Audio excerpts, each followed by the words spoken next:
Hello, how's everyone doing? Welcome back to my channel for another 1/6 scale third-party review.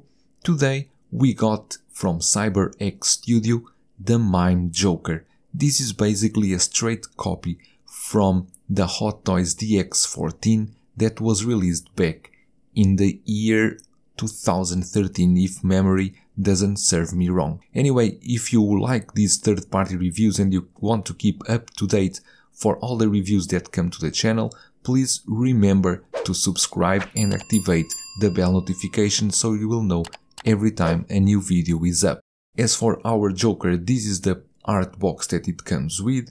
Quite interesting design here. You can see the CyberX Studio, the Batmobile here in the front, and then we got a drawing of Jack Nicholson himself here in the front. There's not much going on the sides, with just the lettering of Joker, and in the back, this is upside down. We got here Batman, Joker, Jack Nicholson. They really use Jack Nicholson name in the box, quite interesting, but this is the package that it comes with. We are going to see now how is our Joker and everything we got inside. Once you open the box, you will find here a nice artwork that you can use as a background for your display with a Joker card, and then you got a first layer here where you can see our Joker from CyberX Studio. This is the first layer, seems to have some accessories together, but we are going to check here the second layer where you can see there's a lot of extra ends and the display base. Seems that's all for the second layer. Anyway, what we are going to do here is to take everything, display it in the light box, and we are going to check all the accessories closer. Here we have all the accessories that comes with our CyberX Studio Mime Joker. As you can see, there are a lot of ends, and we start here with these closed ends. The paint, it's not perfect, it's a bit rough, the material looks a bit rough like art plastic. They did try to add some details, but there's a bit of roughness in these ends, but they don't look really that so bad. I think they can work well. You can see here other end, the open end. You can see they really try to add some details. The fingers are quite malleable, we will not have any problem with that. I think they are just a bit too shining, the white is too shine. I know that the Hot Toys one is not as shiny, but we will see that later. Then we got as well a pistol. We got a small pistol. I don't think the Hot Toys one came with a pistol, but this one is all made of plastic, all black. The barrel can move if you want to move the barrel, but I don't see the Mime Joker using a pistol. Is not the accessory that I would use with him, but CyberX Studio decided to add this accessory. Then we got as well a playing card, but the odd about this playing card is that it's not really a card, it's just a sticker. I don't know what's the purpose, if it's to use in any part of the figure, but that's what CyberX Studio packed this Joker with. Then we got, of course, his cane or the magic stick. It's made of plastic, you got here only black and white. The Hot Toys didn't come with this one, the Mime Joker of course. And then you got this end with a hole that you can use for this cane if you want to pose him as this. I'm not sure what's the purpose of that end, because until now I didn't find any feather in this figure. Anyway, this is the cane that it comes with, that you can use of course for some posing. Then CyberX Studio also sent a small bag with some buttons that belong to the coat and to the shoes in case any of those pieces fall down. Then we got the Joker signature hat. This is a black hat, not so many detail onto it. This is just a plain black hat that you can use for some posing. The one from Hot Toys has a bit more detail and we will see that later. Then of course we got the flower that Joker used in his jacket, but this one has a magnet system, so it will be easier for you to fix it on the jacket. Finally we got our display base. As you can see, a photo with Jack Nicholson as here Joker nameplate onto it. Anyway, this is the display base. They even had there the photo of Jack Nicholson. It's okay, at least you got a display base to show your Joker. Let's take a look now at the figure. Before moving on, I did find the feather. It was hidden in the box in a very tiny hole. Anyway, here it is, the feather that comes with the CyberX Studio Joker, now you have a purpose to use that hand that have a small hole, in fact is to use with this feather. Taking a closer look now at our figure, and as you can see at first sight, these eyes do look really creepy. And this is because they tried to recast the Hot Toys head.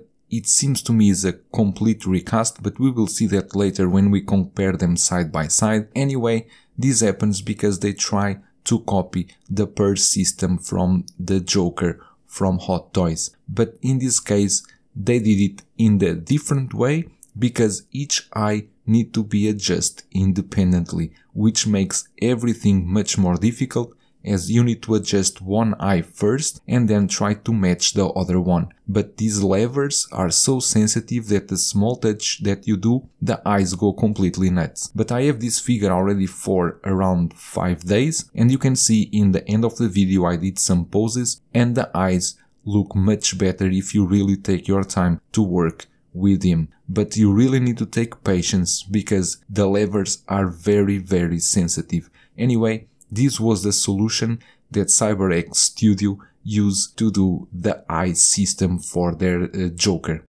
As for the outfit itself, as you can see, is a copy of Hot Toys. You got here this tie, is quite different.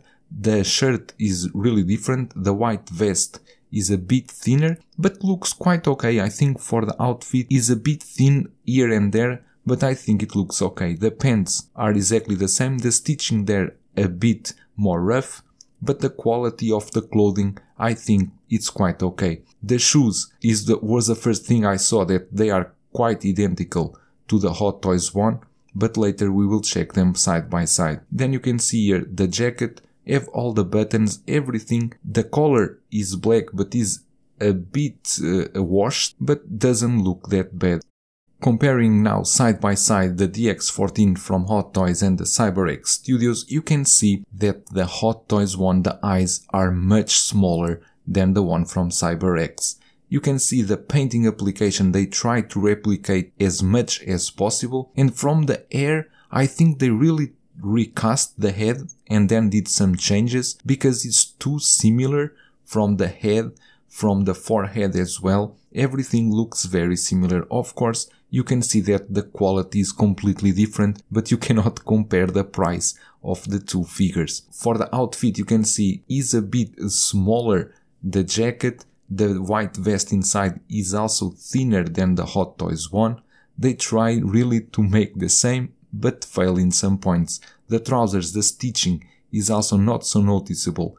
In the Hot Toys version is a bit more clean, and the ends are a bit different as well, have more detail and more greyish in the Hot Toys one. The shoes are also too white in the CyberX Studio, and the soles are very plain in the Hot Toys one. The CyberX went with another shape. As you can see side by side, the vests are almost the same. I mean, the outfit is almost the same, with a bit different here and there. It really depends if you want to buy the one from Hot Toys that is long sold out and the price is so expensive, which one you prefer. I was hoping I could change the tie and the shirt because mine is all yellow, but seems that will not work out.